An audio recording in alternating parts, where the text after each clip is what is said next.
요한복음 7장 37절에서 44절 교대를 읽고 마지막 절을 같이 읽도록 하겠습니다.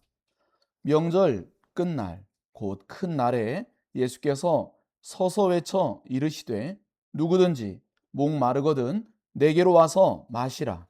나를 믿는 자는 성경의 이름과 같이 그 배에서 생수의 강이 흘러나오리라 하시니. 이는 그를 믿는 자들이 받을 성령을 가리켜 말씀하신 것이라. 예수께서 아직 영광을 받지 아니하셨으므로 성령이 아직 그들에게 계시지 아니하시더라. 이 말씀을 들은 무리 중에서 어떤 사람은 이 사람이 참으로 그 선지자라 하며 어떤 사람은 그리스도라 하며 어떤 이들은 그리스도가 어찌 갈릴리에서 나오겠느냐. 성경에 이르기를 그리스도는 다윗의 씨로 또 다윗이 살던 마을 베들레헴에서 나오리라 하지 아니하였느냐 하며 예수로 말미암아 무리 중에서 쟁론이 되니 그 중에는 그를 잡고자 하는 자들도 있으나 손을 대는 자가 없었더라. 아멘. 그리스도를 믿음으로 받게 될 생수의 강과 같은 성령님, 이런 제목으로 오늘 말씀을 살펴보도록 하겠습니다.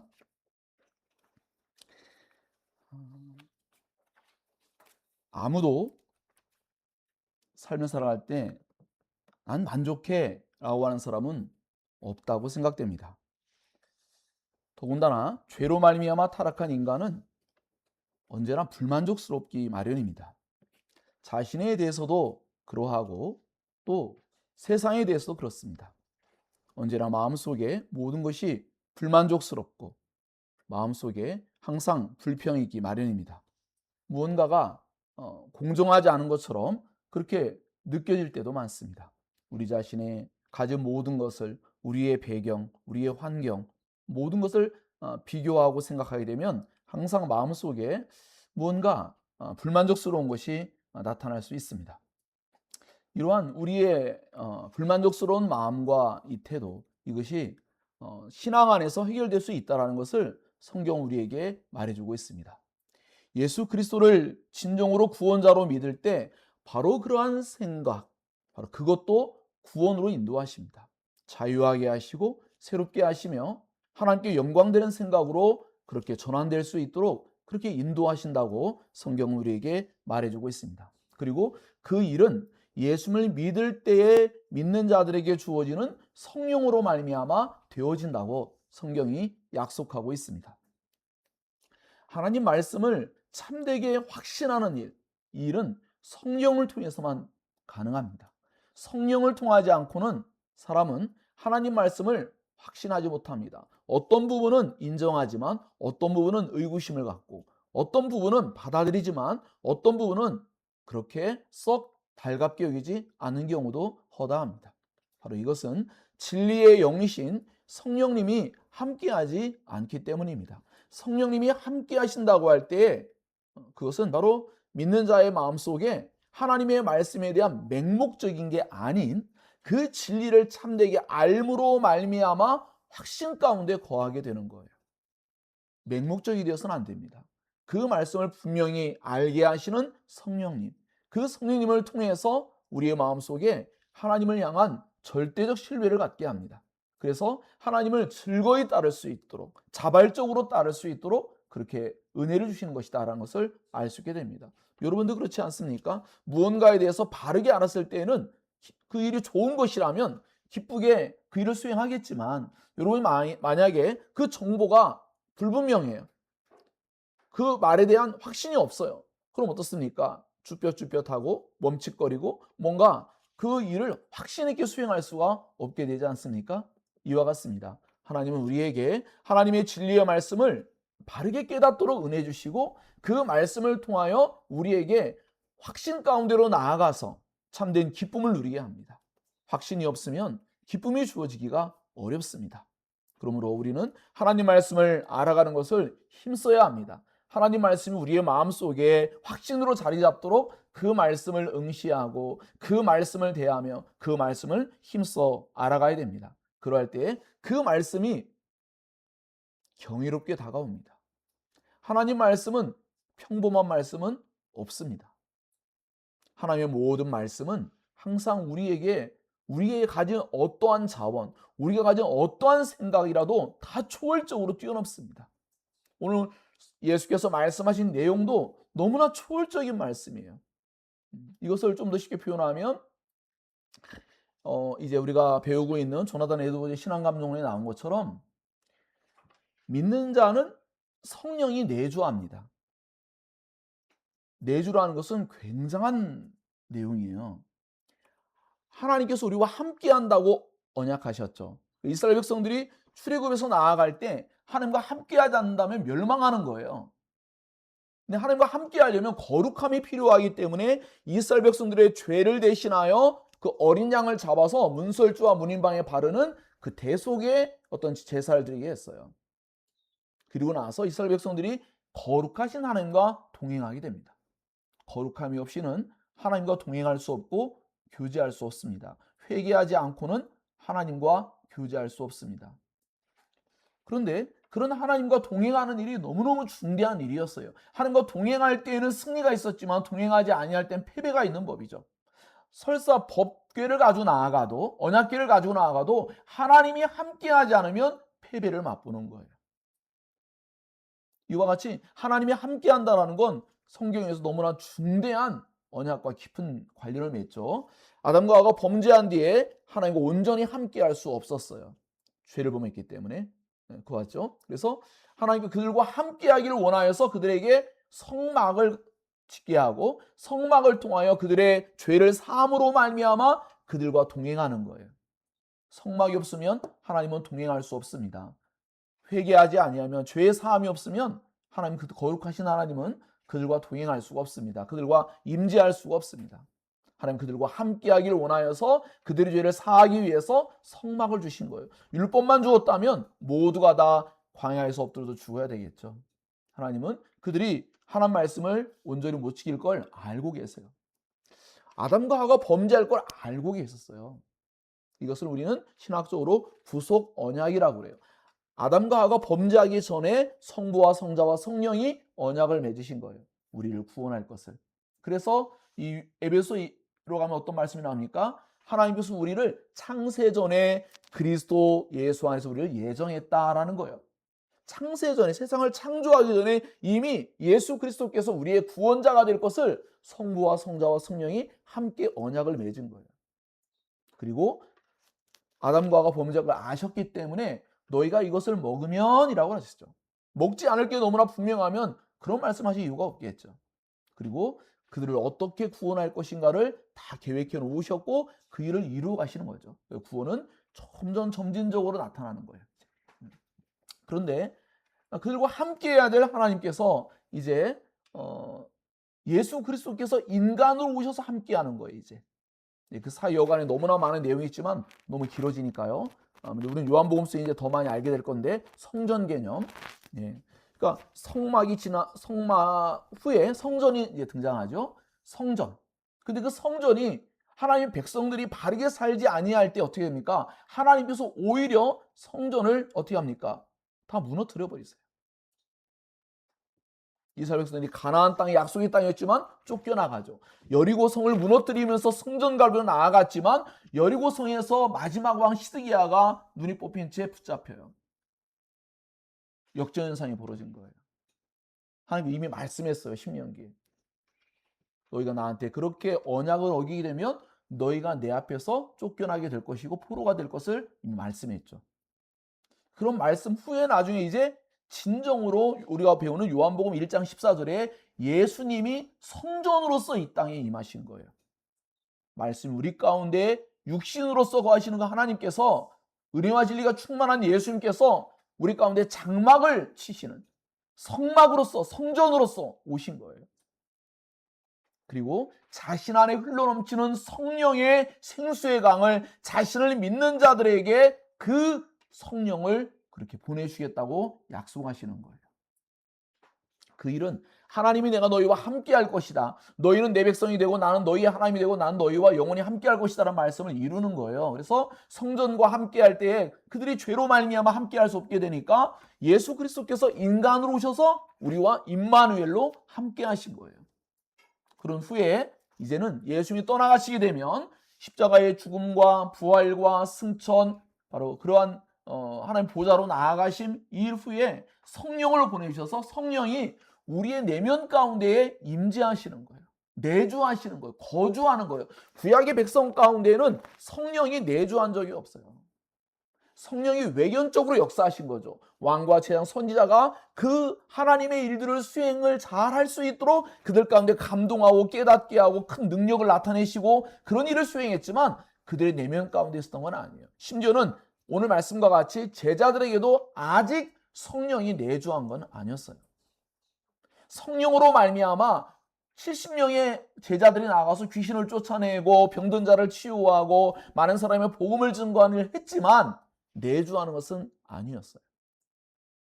내주하는 일은 이제 오순절에 성령이 이 땅에 인간의 내면 가운데 임하시는 거예요. 지난 목요일에 공부했던 것처럼 오순절의 의미를 함께 나눴어요. 거의 11가지 가까운 내용들이 담겨져 있죠. 오순절의 의미가 너무나 많은 거예요. 엄청난 내용들이 담겨져 있는데 사람들이 잘 모르죠. 예수께서 이 땅에 육신으로 온 것처럼 성령이 인간의 내면 가운데로 들어온 일은 너무나 놀랍고 엄청난 일인 거예요. 이제 마지막 시대에 일어날 일이에요. 우리가 찬양도 많이 부르잖아요. 오늘 이제 사도행전 나온 것처럼 요엘서 2장 성취된 것처럼 마지막 날에 자녀들과 청년들과 노인들과 환상과 꿈과 비전을 보죠. 다 하나님 나라를 보는 거예요. 누군가가 환상을 본다고 했을 때 하나님 나라가 아닌 것은 헛된 거예요. 거짓이에요. 성령은 하나님 나라를 꿈꾸게 하시는 거예요. 하나님 나라를 누리게 하시는 거예요. 하나님 나라의 백성답게 살게 하시는 거예요. 모두가 다 세상 나라의 어떤 그 꿈과 비전 이런 걸 갖지 않고 하나님 나라에 대한 비전을 갖게 해서 그들로 진정한 참된 소망 가운데 살게 하시는 거예요. 그런데 그 성령이 내면 가운데 임하시면 하나님과의 진정한 교제가 이루어지죠. 왜 이루어지죠? 어떻게 이루어지죠? 예수님의 십자가의 대속의 죽음을 통해서 우리의 죄에 대한 속죄의 영원성, 속죄의 완전성, 그 속죄의 효력이 나타나서 성령이 함께할 수 있게 된 거예요. 예수님의 속죄가 없이는 성령은 우리 가운데 내주할 수가 없어요. 우리의 죄에 대한 완전한 속죄가 예수님의 십자가의 사건으로 말미암아 성취되었기 때문에 성령이 오실 수가 있는 거예요. 그 성령이 인간의 내면 가운데 들어와서 우리를 성전 삼을 수가 있게 되는 거예요. 이런 전체적인 구속사에 대한 의미를 잘 알 때 성경을 바르게 이해할 수 있게 되고 우리가 지금 얼마나 엄청난 시대에 살고 있고 성령이 우리 가운데 내주한다는 일이 얼마나 놀랍고 엄청난지를 깨달아야 돼요. 그런데 악한 마귀는 때로 우리에게 하나님 말씀을 깨닫지 못하게 해요. 성령이 내주한다는 걸 몰라요. 어떤 사람들은. 그리고 내주하는 것이 얼마나 엄청난 일이고 그런 성령의 내주하심의 은혜를 구하는 일이 얼마나 놀라운 일이 발생하는 일을 알지 못하게 함으로 말미암아 구하지도 못하는 이러한 삶을 살기도 합니다. 성령 하나님께서 언제 어느 때든지 우리 안에서 일하십니다. 하나님 아버지께서 세상을 창조하고 계속 일하시죠. 예수님 안식일에 말씀했잖아요. 아버지께서 일하시니 나도 일한다. 성령님도 항상 일하세요. 우리 안에서 일하세요.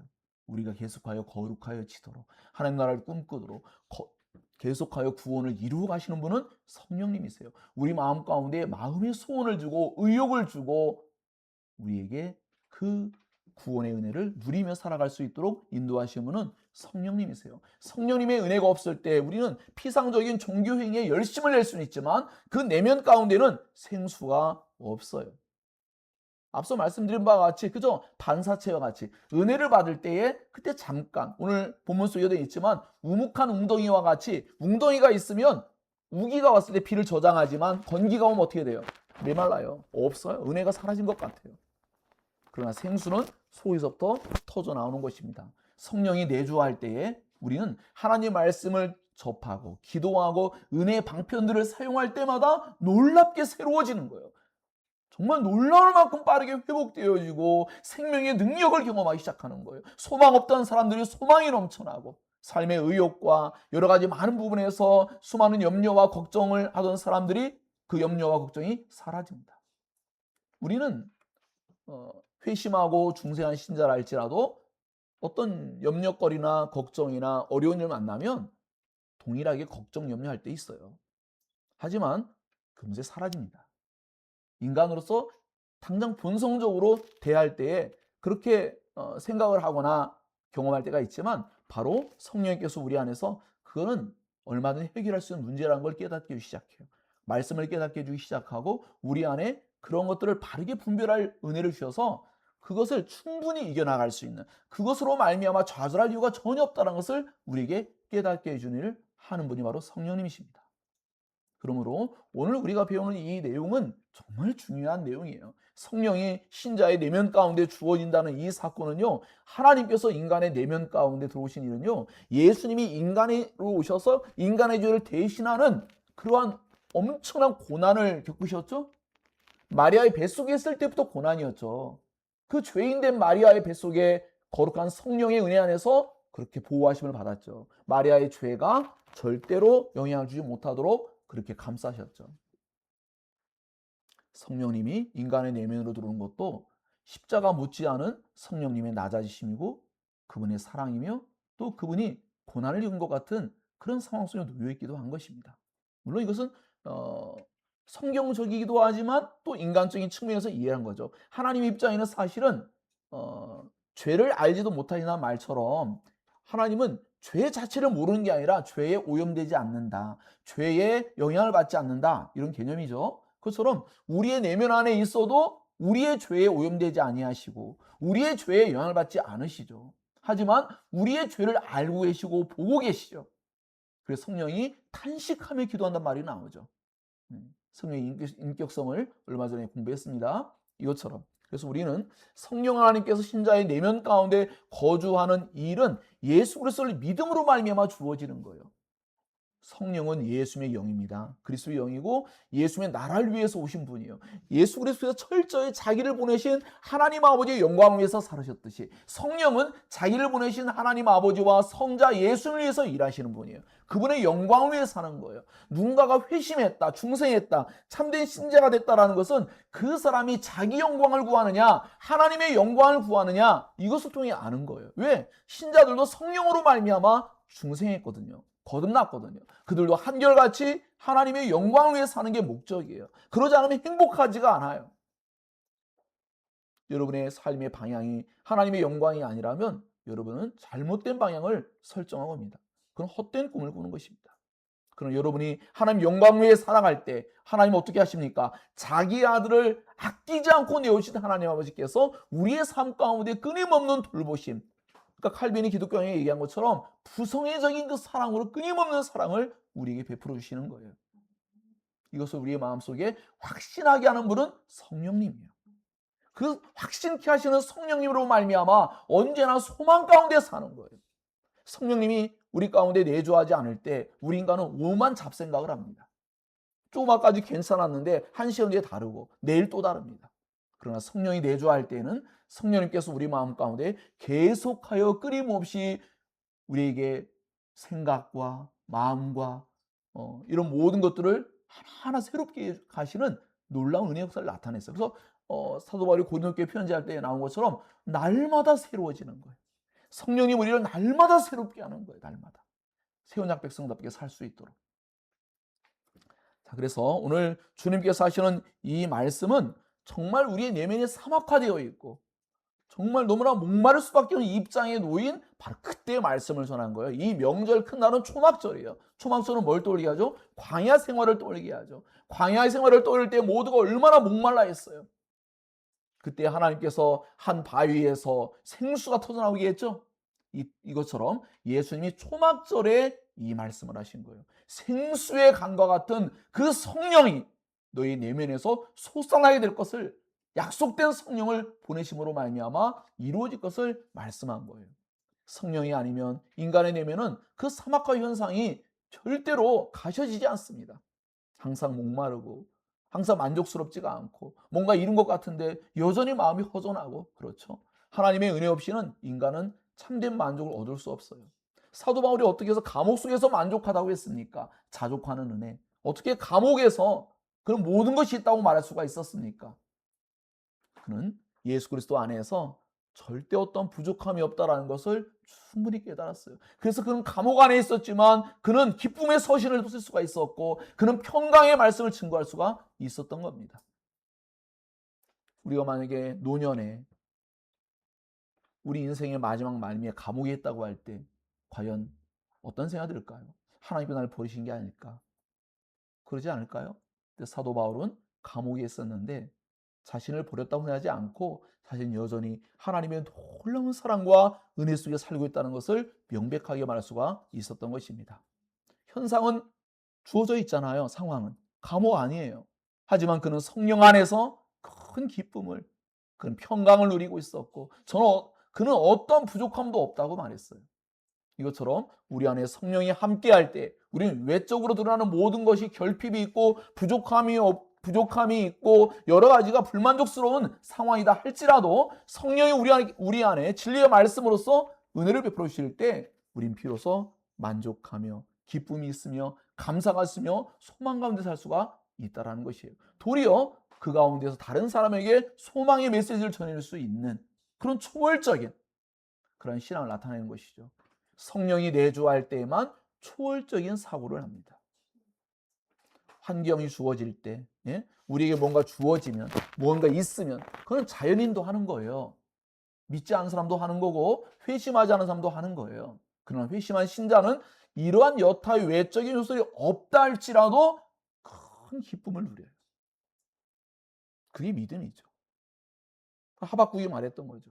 예? 포도나무에 소출이 없고 외양간에 송아지가 없고 뭐 여러 가지 수많은 많은 것들이 없다 할지라도 나는 구원의 하나님으로 인하여 나는 주님을 찬양하고 즐거워할 것이다 라고 하는 거예요. 사랑하는 여러분, 우리에게 항상 모든 것이 만족스럽게 주어지지 않습니다.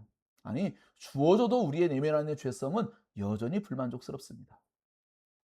이 부분이 해소할 수 있는 단 하나의 방법은 성령 하나님께서 우리 안에 내주하심으로 말미암아 우리의 마음을 새롭게 하는 거죠. 마음에 새로운 세계관을 갖다 줄 때, 마음에 새로운 인식력이 주어질 때 우린 비로소 우리의 주어진 모든 환경이 나에게 과분하다.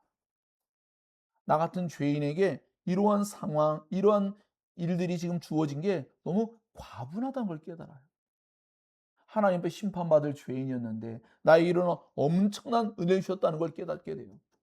그래서 우리가 알고다시피 성경 속의 수많은 곳에서 우리가 지난 열왕기하 개관할 때는 어땠어요? 여호야긴 왕이 그 왕이 복직되어지고 왕에게 주어지는 모든 것이 회복되기 시작해요. 에일무로닥이라는 그 이방의 왕이 바벨론의 왕이 하나님의 주권 안에서 하나님의 약속의 말씀을 실행하는 거예요. 열왕기를 읽으면 너무나 비참해요. 모두가 다 죄 가운데 살거든요. 여러분가 공부했던 것처럼 바알을 버려도 금송아지는 버리지 않고 바알과 금송아지를 버려도 절대 산당은 버리지 않는 이게 인간이에요. 죄와 끝까지 싸우지 않아요. 피 흘리까지 싸우지 않아요. 여전히 남겨두고 그래서 사는 게 우리죠. 정말 하나님께 심판을 당장 받아도 아무도 할 말 없는 게 우리예요. 겉으로 남들이 아는 죄는 끊고 모르는 죄는 숨겨두고 그런 게 우리예요. 그런데 그들을 다 심판해도 할 말 없는데 마지막 그 열왕기하 25장 27절에서 30절까지의 말씀에 보면 여호야긴 왕이 갑자기 딱 등장하죠. 그러면서 이렇게 다시 하나님의 언약이 신실하게 이루어진 걸 약속하고 있어요. 누가 이렇게 했죠? 포로 후에 있는 사람들이 기록한 거예요. 우리가 왜 포로 되었지? 앞서 모든 우리의 선배들이 조상들이 엉터리 같은 삶을 살아서 언약을 어기고 말씀을 어기고 그렇게 살았기 때문에 우리가 오늘날 이 포로 생활하는 거야 라고 말하는 거예요. 여러분이 신앙을 지금 바르게 할 때 여러분의 다음 세대 그 다음 세대가 여러분을 평가할 때 여러분으로 말미암아 우리가 이렇게 영광스러운 삶을 살게 되었어 이렇게 말해야죠. 우리도 기독교 우리 100년 역사 가운데 한국에 수많은 순교자들이 있었어요. 그들이 피 흘리고 그들이 목숨 내걸고 신앙하기 때문에 오늘 우리가 이렇게 자유롭게 하나님 앞에 신앙할 수 있는 은혜를 얻게 된 거예요. 그런데 우리가 만약에 오늘날 우리의 신앙이 올바르지 않게 되면 다음 세대가 우리를 욕할 겁니다. 왜 우리가 이렇게 비참하고 어려운 삶을 살지? 바로 앞선 세대가 하나님의 언약의 말씀을 어기고 살았기 때문이야 라고 말한다면 그건 너무 비참하지 않겠습니까? 그래서 이 요한복음을 연구하는 박사님은 그렇게 말씀해요. 창세기와 연관지어서 창세기 7장에 그 6장부터 시작되는 노아의 홍수 사건이 있죠. 똑같은 물의 사건인데 요한복음 7장에는 생수의 강이 살리는 것이고 요한복음 7장에는 하나님의 심판의 도구로서 물이 쓰여져요. 물론 홍해 사건도 마찬가지고 하나님은 물이란 도구를 사용해서 때로는 우리에게 갈증을 해결해 주고 또 어떨 때는 어떻게 해요? 그걸 심판을 하기도 합니다. 하나의 도구가 다양한 측면으로 쓰임받을 수 있는 거죠. 여러분에 있는 모든 것이 다양한 측면으로 쓰임받을 수가 있어요. 여러분에게 참으로 생수의 강이 넘쳐나는 성령의 내주하심의 은혜가 있기를 예수님 이름으로 축복합니다. 오늘 이 말씀과 같이 여러분 하나님 말씀을 대할 때 바로 그러한 올바른 자세로 대할 때만 비로소 우리가 하나님 말씀의 능력을 경험할 수 있어요. 그렇지 아니하면 우린 그저 우리가 하는 종교 행위로 마치고 우리가 이렇게 잘했다. 큰 무탈하게 잘 이루었어. 오늘 몇 가지를 깨달았어. 그런 것이 기독교가 추구하는 게 아니고 하나님께서 원하시는 게 아닙니다. 하나님 우리가 너무나 놀라운 존재가 되었다는 걸 계속 말씀해 주고 있어요. 너희는 내 백성이 될 거야. 이 말이 그렇게 간단한 이야기가 아닙니다. 하나님의 백성이 된다는 것은 구원받은 백성이 되는 것이고 이방인은 모든 족속하고 다른 거룩한 삶을 살게 될 것을 예고하는 거예요. 하나님 백성답게 살게 할 것이라고 하나님이 생각하고 그것을 실행하는 그러한 말씀이에요. 그렇기 때문에 하나님 말씀 우리가 대할 때에 그 말씀의 의미들을 바르게 알고자 힘써 나아간다면 하나님의 말씀들이 우리에게 지금 당장 눈앞에 어떤 직장의 문제, 물질적인 문제, 여타의 수많은 것들 당장 해결되지 않아도 우리 내면이 흔들리지 아니하고 생수의 강과 같이 기쁨을 잃어버리지 아니하고 하나님을 신뢰하며 묵묵히 열심히 하나님 앞에 살아갈 수가 있다는 거예요. 그럴 때 어느 순간 하나님께서 외부적인 요건들도 바꾸기 시작하시죠. 여러분 이 말씀을 꼭 기억하시고 오늘 말씀 속에서 정말 초막절에 예수께서 모두가 다 목말라하고 과거를 회상하게 만드는 거죠. 그러니까 예수님은 자신이 하나님이란 걸 지금 말씀하려고 하는 거예요. 그래서 그 초막절의 사건을 끌고 와서 그 물을 주는 분이 누구예요? 하나님이셨잖아요. 모세가 준 게 아니에요. 모세가 지팡이로 그걸 쳤을 때에 개인적인 화를 내었을 때에 그것이 하나님께 영광이 되지 않았기 때문에 심지어는 모세가 가나안 땅에 못 들어갔어요. 이미 앞서서 우리가 계속 살펴봤듯이 6장에도 하늘로부터 만나를 주는데 모세가 우리에게 만나를 줬는데 넌 뭘 주겠느냐라고 할 때 하나님 예수님께서 모세가 준 게 아니라 하나님께서 준 것이다. 그렇죠? 이 생수의 강 이거는 하나님만이 약속하는 것이고 하나님만이 주시는 거예요. 예수님 자신이 하나님이라고 지금 말씀하고 있는 거예요. 내가 그 구약에서 이스라엘 백성들이 광야에 초막절을 지낼 그때에 바로 그 생수를 공급했던 그 하나님이라는 것을 말씀하고 있는 거예요. 그래서 이제 뭐 고린도서 10장으로 가면 바로 그 너무나 신비한 이스라엘 백성을 함께 따라다니는 바위가 있었고 그 바위에서 생수가 터져 나왔다 얘기를 하면서 그게 바로 그리스도다 이렇게 이제 바울이 해석하죠. 네, 그런 내용이 나오는데 어쨌든 그러한 예수 그리스도 그 생수를 줄 수 있는 반석이신 예수님이 바로 생수 자체이신 성령을 우리 가운데 보내실 것을 약속하고 있는 것이죠. 사랑하는 여러분, 이러한 성령님의 은혜를 사모해야 합니다.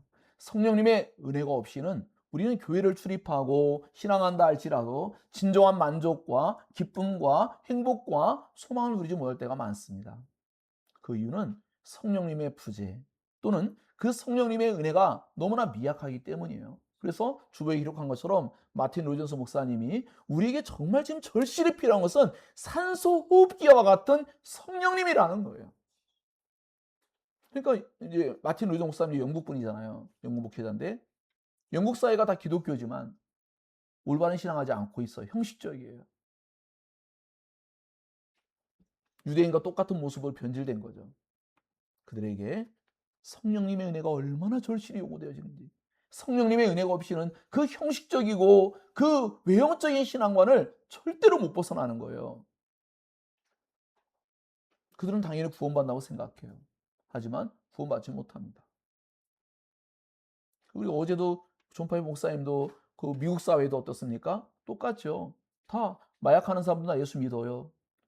응? 술 중독자도 예수 믿어요. 몸 파는 사람도 예수 믿어요. 정치인도 예수 믿어요. 뭐 모든 사람들 예수 믿다고 말해요. 정말 그들이 기독교 희락주의처럼 정말로 하나님을 기뻐하고 있느냐? 하나님은 정말로 기뻐하고 있고 기쁨을 누리고 있느냐? 그렇지 않다면 그 믿음은 참된 게 아니라는 걸 역설했어요. 이것처럼 오늘날 우리의 신앙이 성령이 내주한다면 여러분 안에 기쁨이 주어지고 여러분 안에 메마름이 사라지고 사막이 아니라 여러분 안에 끊임없이 선지자를 통해서 예고했던 것처럼 사막에 꽃이 피고 강물이 흐르고 큰 아름다운 에덴 동산이 그곳에 이루어질 것을 예고했죠. 그 말씀 우리 마음 가운데 이루어져야 하는 것이죠. 여러분 내면 속에 하나님 말씀으로 말미암아 무언가 외적인 요소들이 없다고 해서 실망하는 게 아니라, 예? 어제 공부했던 것처럼 하나님이 없는 천국은 천국이 아니에요. 하나님 없이 다른 외견적인 것들이 많이 있다고 해서 행복한 것은 잘못된 신앙관이죠. 그건 예수 믿지 않는 사람들이죠. 하나님 없이도 행복하잖아요. 그러나 그리스도인들은 외부적인 게 있으면 물론 더 좋겠지만 그게 없어도 행복한 사람이 그리스도인들이에요. 그리고 외부적인 것도 하나님께서 우리에게 합당하게 주시는 분이에요. 너무 과하게 주면 우리가 오히려 잘못된 길로 나아갈까봐 우리에게 가장 합당하고 알맞게 주시죠. 때론 우리에게 마땅히 구하도록 해서 주실 때도 있죠. 때로 받지 못하는 것은 야고보 사도가 말한 것처럼 구하지 아니함이라고도 말씀했어요. 그럼 우리는 구해야 합니다. 성령 하나님의 은혜를 구해야 합니다. 성령 하나님의 은혜가 있을 때만 우린 비로소 진정으로 생수의 강이 넘쳐난 듯한 생명력이 넘치는 그 메마름이 사라지고 올바른 좋은 목마름, 죄에 대한 목마름과 욕망이 아니라 하나님의 선과 의와 거룩을 향한 올바른 목마름이 주어지고 이런 것들이 채워짐으로 말미암아 우리의 삶 속에 큰 기쁨이, 은혜가 경험되는 삶을 살 수 있다는 것입니다. 오늘 말씀을 꼭 기억하시고 여러분의 매일매일 삶 가운데 참으로 이 하나님 말씀을 한 줄이라도 바르게 잘 이해하기 시작하면요, 그 말씀이 일생에 인상 깊은 말씀으로 남아서 일생을 정말 모든 어려움과 시험을 이기게 하는 말씀이 될 수 있어요. 우리가 하나님 말씀 너무 쉽게 떠나고 하나님 말씀을 깊이 묵상하지 못하고 하나님과 대화를 하려고 해도 우리는 떠날 때가 많죠. 하나님 말씀과 교제하는 겁니다. 그리스도 이 말씀, 이 짧은 구절이잖아요. 37절, 44절 짧은데 이 말씀을 깊이 들여다보고 생각하고 주님이 우리에게 주신 이 놀라운 은혜를 다시금 돌아보며 과연 나는 그러한 은혜를 누리는 삶을 살고 있는가 살피는 것. 이것은 정말 중대한 일입니다. 기독교 신앙하면서 성령의 내주 안에서 주어지는 생수의 강과 같은 그런 성령님의 은혜를 경험하지 못한다는 것은 너무너무 비극적인 일이죠. 그리고 이 일은 우리가 마땅히 추구할 일이며 사모해야 할 일입니다. 여러분 내면 속에 바로 이러한 성령님의 역사가 나타나서 매일매일의 삶 가운데 여러분이 어떤 환경에 처하든지 중요하지 않습니다. 그 모든 건 하나님의 주권 안에 있어요. 우리의 마음처럼 세상을 우리가 통치할 수 있는 것도 아니고 우리가 만들어갈 수 없습니다. 하나님께서 하시는 거예요. 다만 우리가 그 속에서 하나님의 통치를, 말씀의 통치를 받을 때 성령 하나님의 도우심을 구하며 살아가는 거죠. 그럴 때 성령 하나님께서 우리 안에 자유하면서도 말씀을 즐거이 지키고 또 우리 안에 기쁨이 있으면서도 소망 가운데 살아갈 수 있도록, 현실을 인내할 수 있도록, 미래에 대한 소망 가운데 살아갈 수 있도록 하시는 분이 성령님이세요. 그러므로 꼭 잊지 마시고 여러분의 당장 눈앞에 있는 외부의 어떤 것들이 빨리 바뀌었으면 좋겠다는 우리의 마음의 소원이 있을 수 있겠지만 또 때는 우리 내면 안에 빨리 어떻게 됐으면 좋겠다고 생각할 때가 많겠지만 우리 그보다 가장 근본적인 것 바로 우리 안에 성령 하나님의 도우심과 은혜를 구하는 일. 그 일이 수행이 될 때 우리 안에 내면에서 하나님 나라가 경험되어지고 하나님의 뜻이 이루어지고 우리 안에서 큰 기쁨과 만족과 행복과 다시 소망 가운데 다시 비전 가운데 살 수 있게 될 줄로 믿습니다. 오늘의 이 말씀이 오늘 우리의 삶이 마치 초막절처럼 때로는 사막화된 그런 마음의 상태 또 세상의 모습들을 바라보면서 오늘 우리에게도 마틴 루이더스 목사의 말씀처럼 정말 우리가 지금 살아가야 될 가장 사람이 지금 죽어가는 입장 속에 산소호흡기가 절대로 중요하죠. 우리에게 성령 하나님이 절대적으로 중요하다는 인식을 가지고 성령님 도와주십시오. 은혜 주십시오라고 간구해야 합니다. 그렇지 아니하면 저도 말씀을 읽어도 성령 하나님의 은혜가 없을 때는요. 메말라요. 말씀의 의미와 뜻은 알겠는데 사전적인 의미, 신학적인 문제, 교리적인 문제 알고 있지만 마음이 뜨겁지 않습니다. 괴로워요, 그럴 때. 그러나 성령 하나님께서 마음을 열어주시면 말씀 한 구절이 그렇게 소망이 되고 그렇게 기쁨이 되고 행복하고 갑자기 막 찬양이 울려나오고 즐거워요. 바깥의 외부적인 게 바뀐 건 없어요. 그러나 하나님께서 모든 것을 바꾸실 것을 믿는 거예요. 왜? 세상의 이 사막화 현상이 나중에 세대로 바뀔 것을 믿는 것이죠. 사랑하는 여러분, 오늘 이 말씀을 꼭 기억하시고 오늘 뭐 많은 내용을 여러분과 나누지 못했어요. 하지만 이 말씀을 일주일 동안 잘 읽어보세요. 읽으면서 요한복음 7장 37절에 44절의 말씀과 비교하면서 잘 읽어보시면 아마 다음 주 우리가 말씀을 나눌 때 더 큰 은혜를 또 우리가 나누고 누리게 될 것이라고 믿습니다. 오늘의 이 말씀이 여러분이 예수 그리스도께로 나아가 그리스도와 교제하는 복된 말씀이 되어지고 이로 말미암아 그 성령의 은혜가 여러분 가운데 경험되어지는 그런 은혜의 말씀 되기를 예수님 이름으로 축복합니다. 기도하겠습니다.